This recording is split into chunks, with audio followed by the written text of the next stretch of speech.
السلام علیکم ورحمۃ اللہ وبرکاتہ۔ صادق مستری ایک حادثے میں اپاہج ہو گیا۔ بیوی ایک سنگ دل عورت تھی، ہر وقت اس سے لڑتی جھگڑتی کہ میں تمہارے جیسے اپاہج کے ساتھ گزارا نہیں کر سکتی، اور پھر ایک دن وہ بیٹیوں کو صادق مستری کے پاس چھوڑ کر پڑوسی کے ساتھ فرار ہو گئی۔ صادق بھی حالات سے بہت زیادہ تنگ تھا، اس لیے اس نے جلد بازی میں بڑی بیٹی کی شادی کر دی۔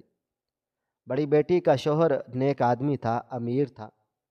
اس نے سب کو اپنے گھر میں رکھ لیا، لیکن ایک روز سب کے ہوش اڑ گئے جب بڑی بیٹی کے شوہر نے اپنی سالی کے ساتھ میں باورچی خانے سے نکل ہی رہی تھی کہ میرا چھوٹا سا موبائل فون بجنے لگا تھا۔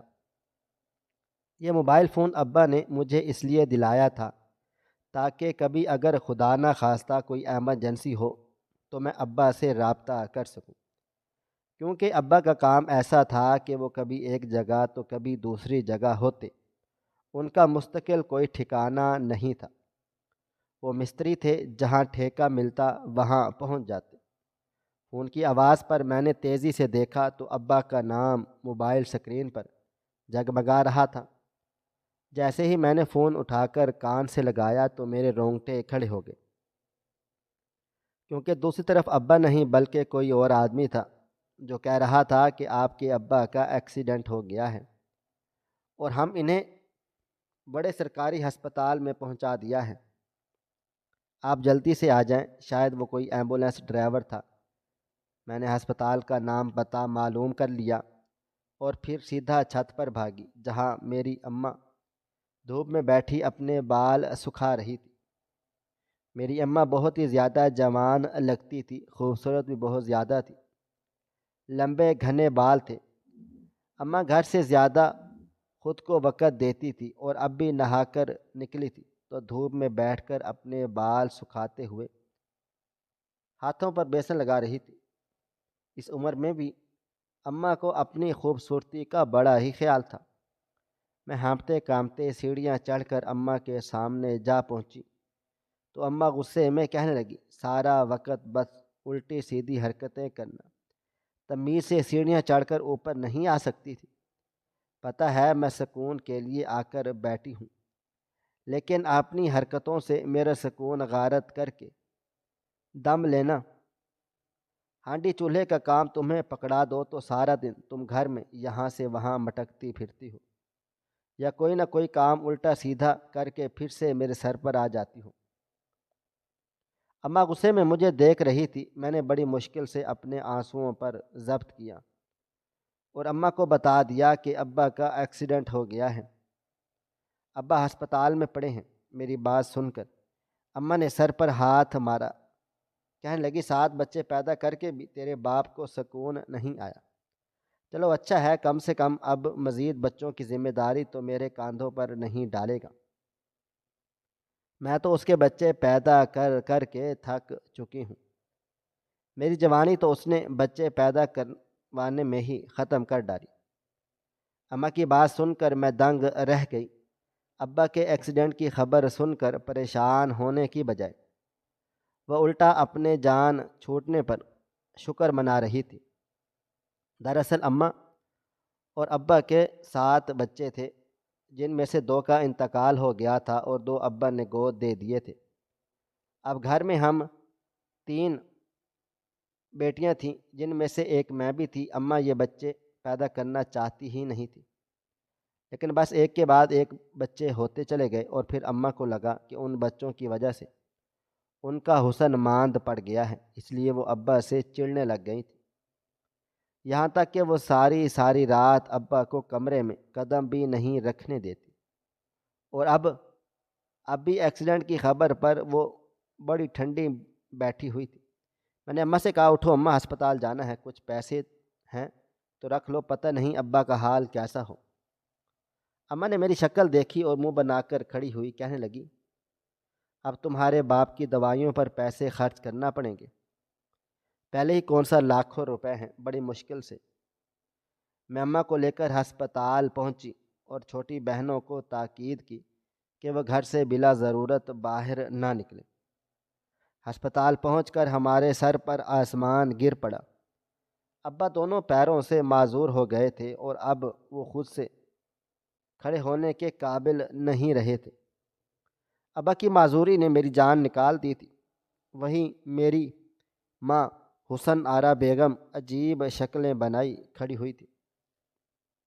کہنے لگی کہ اب ساری زندگی کیا اس معذور آدمی کے ساتھ گزارنی ہوگی؟ میری تو قسمت ہی خراب ہے۔ پہلے میرے باپ نے اس غریب کالے مستری سے میری شادی کروا دی، پھر میں اس کے بچے پیدا کرتی رہی، اور اب سکون کا سانس لینے کا وقت آیا تھا تو اب اس معذور کی خدمت میں ساری زندگی نکالنی ہوگی۔ میری ماں منہ ہی منہ میں بڑبڑا رہی تھی، لیکن اس کی باتیں میرا دل جلا رہی تھی۔ میں نے غصے میں کہا، اماں تمہیں شرم نہیں آتی؟ ابا تمہارا شوہر ہے وہ معذور ہو گیا ہے، بجائے اس کے کہ دکھ مناؤ تم تو الٹا ایسی باتیں کہہ رہی ہو۔ اماں کہنے لگی، اگر تمہیں بھی ایسا شوہر ملے تو تم بھی یہی کہو گی۔ جب حسین صورت بیوی کو کالا کلوٹا اور غریب شوہر کو، تو بھلا وہ کیسے گزارا کر سکتی ہے؟ تمہیں کیا معلوم تمہارے ابا نے مجھے کس طرح کی زندگی دی ہے۔ میں جا کر بھی اپنی ماں کو کچھ بھی نہ کہہ سکی۔ کچھ دن ابا ہسپتال میں رہے اور ساری جمع پونجی ابا کے علاج میں لگ گئی۔ اماں کبھی ہسپتال جاتی تو کبھی صاف منع کر دیتی کہ میں تمہارے ابا کی خدمتیں نہیں کر سکتی، خود چلے جاؤ۔ میں صبح جلدی اٹھ کر کھانا پکاتی، چھوٹے بہن بھائیوں کو بھی دیکھتی اور ہسپتال کے چکر بھی کاٹتی۔ ہفتے بعد ابا چھٹی ہو کر گھر چلے آئے تو بالکل خاموش ہو گئے، کیونکہ انہیں معلوم تھا کہ اب ان کی کوئی بھی حیثیت باقی نہیں رہی۔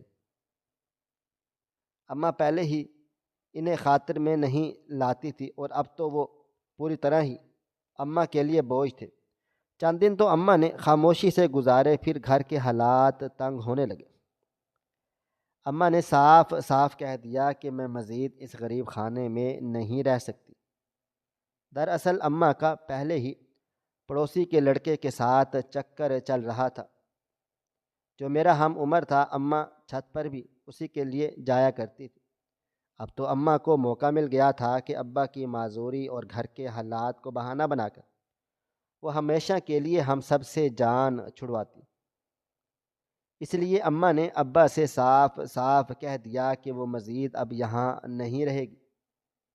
ابا کے معذور ہونے کے بعد پڑوسی کا لڑکا بھی بہانے بہانے سے ہمارے گھر کے چکر کاٹتا اور اماں کے ساتھ کسی گوشے میں بیٹھا ہوا نظر آتا۔ ان دونوں کے درمیان جو کچھ چل رہا تھا وہ نہ صرف مجھے نظر آ رہا تھا بلکہ میری چھوٹی بہنیں بھی خاموشی سے سارا تماشا دیکھ رہی تھی۔ اور پھر ایک دن ابا نے اماں سے طلاق مانگ لی، وہ پڑوسی کے لڑکے کے ساتھ بھاگ گئی۔ اماں کے کردار اور حرکتوں سے محلے والے خوب واقف تھے، اس لیے سب ہم پر ہی تھو تھو کر رہے تھے، جبکہ ہمارا کوئی قصور بھی نہیں تھا۔ ابا بہت زیادہ پریشان تھے کیونکہ ہم 3 بہنیں باقی بچی تھیں۔ کہنے کو تو ہم 7 بہن بھائی تھے، لیکن 2 بہنوں کو ابا نے اپنی بہن کو گود دے دیا تھا اور 2 بھائی پیدا ہوتے ہی انتقال کر گئے تھے۔ 7 بچوں میں سے ہم اب 3 بہنیں تھیں جو ابا کے ساتھ تھیں، اور اماں کی حرکتوں کی وجہ سے ہماری بھی خوب ساری بدنامی ہو رہی تھی۔ یہی وجہ تھی کہ ابا کو ہمارے مستقبل اور ہماری شادیوں کی فکر ستانے لگ گئی تھی۔ ابا یہی کوشش کر رہے تھے کہ کسی طرح ہمیں رخصت کر دیں، لیکن اچھے گھرانوں کے رشتے آنا بھی مشکل تھا۔ غریبی بھی دروازے پر ڈیرے ڈالے بیٹھی ہوئی تھی۔ پھر ایک دن اچانک ہی بڑی سی گاڑی میں ایک آدمی دروازے پر آیا۔ دروازہ میں نے کھولا، وہ ابا کے بارے میں پوچھنے لگا، کیا صادق مستری گھر پر ہے؟ میں نے بتایا، جی ابا گھر پر ہیں۔ تو اس نے ان سے ملنے کی خواہش کا اظہار کر دیا، تو میں کمرے سے اٹھ کر دروازے تک نہیں آ سکتی، اس لیے میں اسے ابا کے کمرے میں لے آئی۔ ابا اسے دیکھ کر اچانک سے اٹھ کر بیٹھ گئے اور کہنے لگے، مالک آپ یہاں؟ وہ آدمی کہنے لگا مجھے تمہارے حادثے کا پتہ چلا تھا صادق، لیکن یہ نہیں معلوم تھا کہ تم تو دونوں پیروں سے معذور ہو گئے ہو۔ آج میں قریبی ایک ہی کام آیا تھا، اس نے سوچا خیریت معلوم کر لوں۔ وہ افسوس سے ابا کی خیریت پوچھ رہا تھا۔ اسے ابا کے اس حادثے کے بارے میں علم تھا لیکن معذوری کا نہیں پتہ تھا، اس لیے وہ بہت زیادہ افسردہ ہو رہا تھا۔ ابا نے روتے ہوئے اسے حالات سے آگاہ کر دیا تھا۔ اس نے اپنا پرس کھول کر کچھ پیسے ابا کے ہاتھ میں رکھے اور کہنے لگا کوئی پریشانی ہو تو مجھے بتائیے گا۔ ابا نے اس کے آگے ہاتھ جوڑ دیے اور کہنے لگے بس میں اپنی بیٹیوں کی عزت سے شادی کرنا چاہتا ہوں۔ اگر کوئی رشتے کے بارے میں آپ کو علم ہے تو مجھے ضرور بتائیے گا۔ آپ کے پاس تو بہت سے لوگ کام کاج کرتے ہیں، کیا پتہ کوئی نیک شریف لڑکا میری بیٹیوں کے لیے بھی مل جائے۔ ابا کی بات سن کر اس لڑکے نے پلٹ کر سر سے پاؤں تک میرا جائزہ لیا اور میں نے شرمندہ ہو کر سر جھکا لیا۔ ایک جوان جہان لڑکے کے سامنے ابا نے میرے رشتے کی بات چھیڑی تھی، مجھے بہت ہی زیادہ شرم آ رہی تھی اور اپنے حالات پر بھی افسوس ہو رہا تھا۔ لیکن پھر وہ لڑکا کہنے لگا ٹھیک ہے صادق صاحب، میں 2-4 دن کے بعد آؤں گا، تو ہو سکتا ہے تب تک میں آپ کے مسئلے کا کوئی نہ کوئی حل ضرور تلاش کر لوں گا۔ وہ پھر میرے ہاتھ کی چائے پی کر ذرا کچھ دیر ابا کے پاس بیٹھ کر جانے کے لیے نکلنے لگا تو میں ہی اسے دروازے تک چھوڑنے کے لیے آئی۔ دروازے پر اس نے پلٹ کر ایک بار گہری نظروں سے میرا جائزہ لیا اور کہنے لگا آپ بہت زیادہ اچھی ہیں، خوبصورت بھی ہیں، آپ کے لیے فرشتوں کی بھلا کیا کمی ہو سکتی ہے۔ اس کی بات سن کر میں ایک دم ہی گڑبڑا سی گئی اور نظریں چرا گئی اور پھر وہ مسکراتے ہوئے چلا گیا۔ مجھے ابا کا مالک بہت ہی مختلف سا لگا تھا، نہ اس کے اندر کوئی غرور تھا اور نہ ہی تکبر۔ ابا کے ساتھ وہ بھی ایسے بیٹھا تھا جیسے ابا کا کوئی خاص دوست۔ ہمارے چھوٹے سے غریب خانے میں بیٹھ کر بھی اس نے ناک منہ نہ چڑھایا تھا۔ جتنی دیر وہ بیٹھا رہا تھا اتنی دیر لائٹ نہیں تھی۔ میں دروازہ بند کر کے پلٹی ہی تھی کہ میری چھوٹی بہن جو مجھ سے 2 سال چھوٹی تھی وہ بڑی تیکھی نظروں سے مجھے دیکھنے لگ گئی تھی۔ میں نے اس سے نظریں چرائیں تو کہنے لگی کیا بات ہے؟ لگتا ہے کہ تمہیں ابا کا مالک پسند آ گیا ہے، جو بہت بڑی محبت سے چائے بنا کر لائی، ورنہ گھر کے حالات میں اس طرح غیروں کے سامنے دودھ پتی کا نکل آنا بڑی بات ہے۔ وہ بری طرح مجھے چھیڑ رہی تھی اور میں اس کے سر پر چپت لگائی تھی۔ پھر میں نے غصے سے کہا نادیہ گھر آئے مہمان کو ایسے تو نہیں دیکھ سکتی تھی۔ پھر اس نے ابا کے ساتھ اچھی خاصی رقم بھی رکھی ہے، مہینے 2 بھر گھر کا گزارا چل ہی جائے گا، ہو سکتا ہے 2-4 مہینے آئے پھر کچھ ہماری مدد کر دے۔ مجھے اس سے مدد کی امید تھی، جبکہ نادیہ کی نظر مجھے عجیب طرح سے دیکھ رہی تھی۔ میں گھر کے کاموں میں مصروف ہو گئی، ساتھ ساتھ ابا کی خدمت بھی کر رہی تھی۔ اماں کو بھلانے کی کوشش کرتی تھی لیکن کوئی نہ کوئی اماں کا حوالہ ضرور نکل آتا تھا اور پھر اماں کی حرکت پر میں کوئی شرمندہ ہو جاتی۔ اماں نے تو ہم بہنوں کو خود سے نظریں ملانے کے قابل نہیں چھوڑا۔ رات تھک ہار کر سونے لیٹی تو کبھی اماں کا خیال آتا تو کبھی ابا کے مالک عامر صاحب کا۔ انہی سوچوں کے درمیان کب نیند لگی پتہ نہیں چلا اور پھر دن تیزی سے گزرے۔ تیسرے ہی دن گھر کے دروازے پر پھر ابا کے مالک کھڑے تھے۔ میں خوشی اندر لے آئی۔ کمائی کا کوئی ذریعہ نہ تھا، اس لیے انہیں دیکھ کر مجھے لگا وہ پھر ہماری مدد کر دیں گے، لیکن مجھے معلوم نہ تھا کہ ان کے آنے کے پیچھے کیا مقصد ہے۔ میں انہیں ابا کے کمرے میں لے آئی، میرے پیچھے ہی سعیدہ تھی۔ ہم دونوں ہی ابا کے کمرے میں ابا کے سامنے کھڑے ہوئے تھے۔ ابا کے مالک بیٹھے ہوئے تھے۔ ابا نے چائے بنانے کا کہا تو نادیہ دوڑ کر چلی گئی اور میں اپنی جگہ کھڑی رہ گئی۔ ابا کے مالک عامر صاحب نے مجھ پر نظر ڈالی اور کہنے لگے، آج میں آپ کی دوسری مشکل کا حل لے کر حاضر ہوا ہوں۔ ان کی بات سن کر میں بری طرح سے چونک گئی اور پھر اس کمرے سے باہر نکلی تو کیونکہ اب وہاں کھڑے رہنا میرے لیے مشکل تھا، میں نے دروازے کے باہر کان لگا کر کھڑی ہو گئی۔ عامر صاحب کہنے لگے، آپ اپنی بیٹیوں کو رخصت کرنے کے حوالے سے پریشان تھے نا؟ میں نے سوچا ہے کہ میں آپ کی یہ پریشانی ختم کر دوں، آپ کی بڑی بیٹی حلیمہ کو اپنے گھر کی عزت بنا لوں۔ ابا کے مالک کی یہ بات سن کر میرے رونگٹے کھڑے ہو گئے، مجھے اپنے کانوں پر یقین نہ آیا تھا۔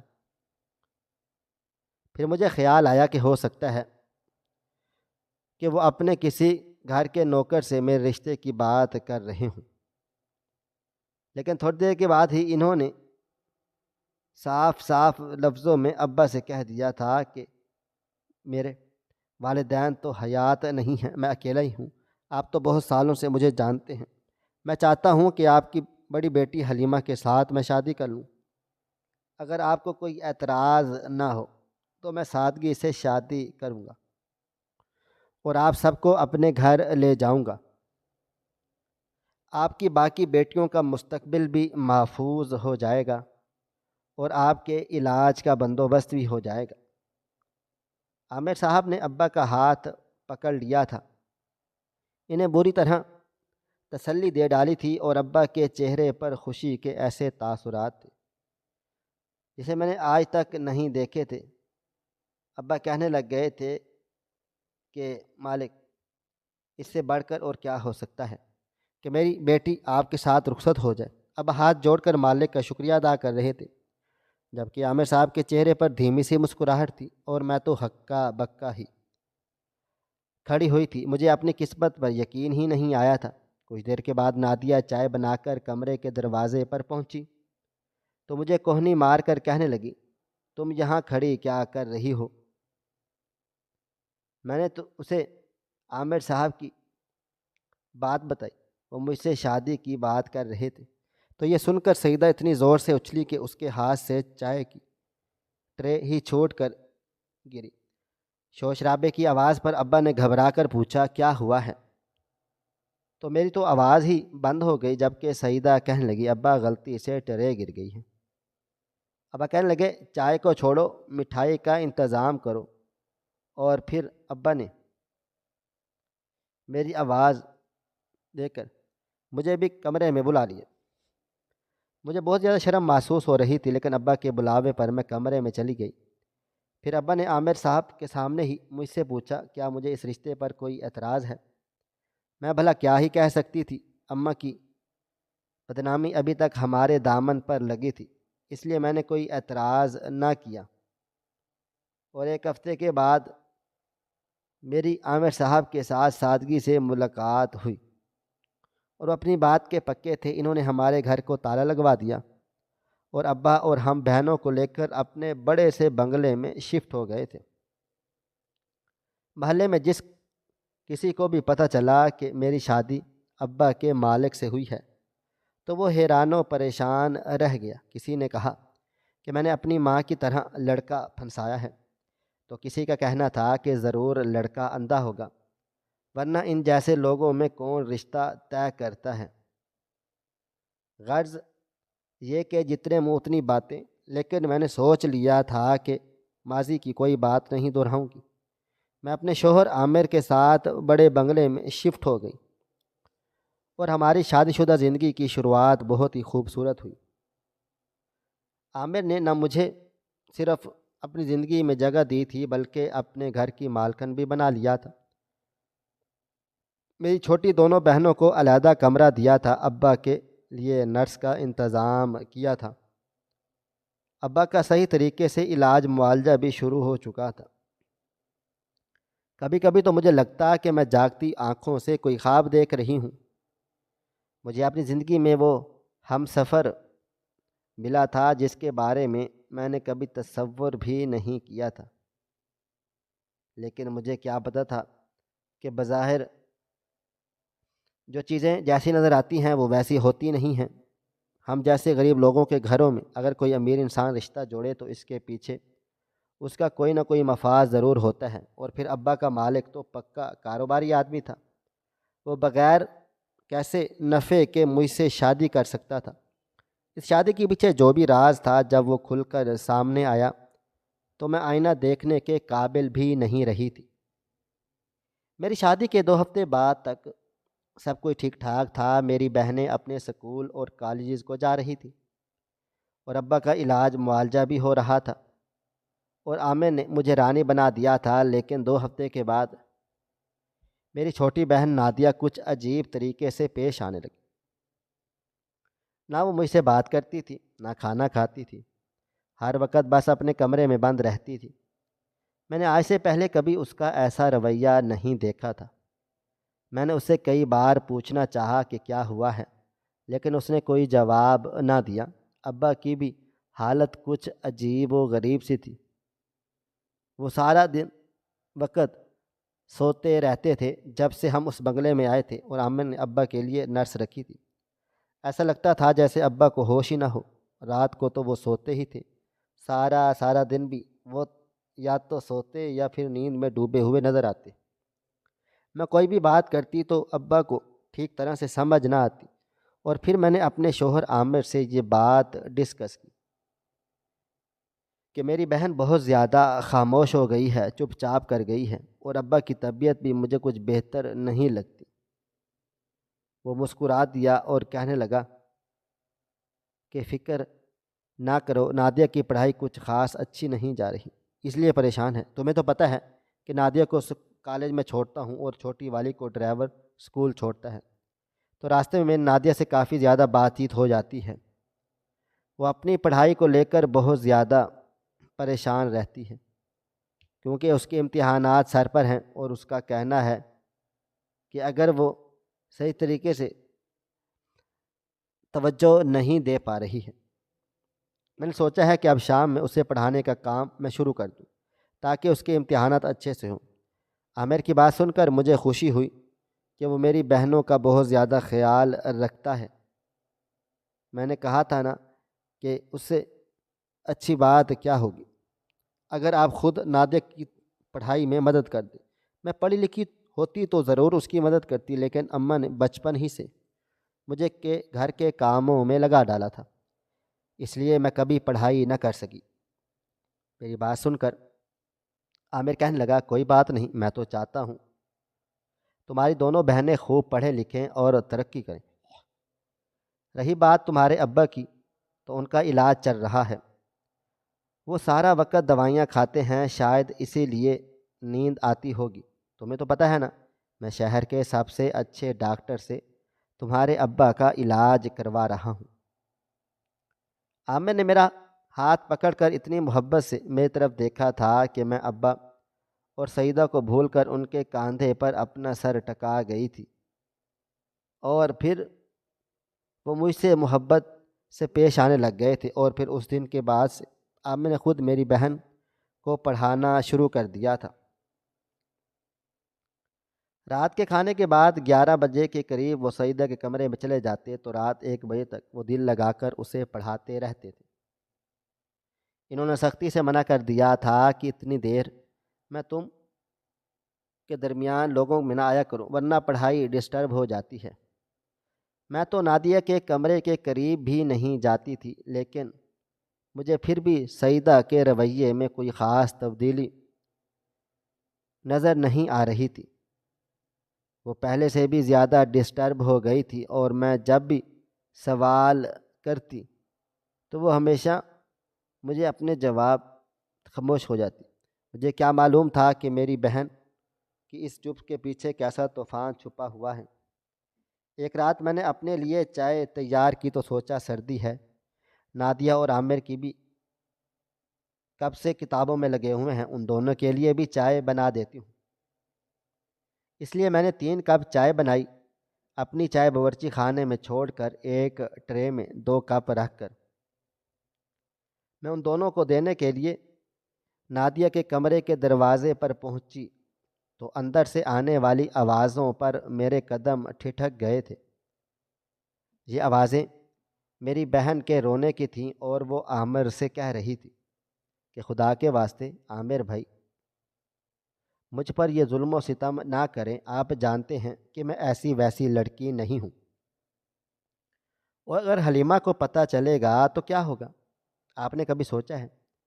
عامر کے ہنسنے کی آواز آئی تھی، وہ کہنے لگا اپنی بہن کی فکر نہ کرو، وہ میرے ساتھ بہت زیادہ خوش ہے اور اچھی زندگی گزار رہی ہے، میں تو تمہارا صرف مستقبل محفوظ کرنا چاہتا ہوں، اور جو میں چاہتا ہوں وہ کچھ اتنا غلط بھی تو نہیں ہے، اور تم نے تو ذرا سی بات پر ہی ہنگامہ کھڑا کر دیا۔ تم اگر تھوڑا سا میرا ساتھ دو گی تو ہماری قسمت پوری طرح سے بدل جائے گی۔ کب تک میں چھوٹی سی کنسٹرکشن کمپنی چلاتا رہوں گا؟ میں چاہتا ہوں کہ اب میرا کاروبار بڑا ہو اور میں اس میں تم میری مدد کر سکتی ہو، لیکن تم نے بلا فضول رونا دھونا ڈال دیا ہے۔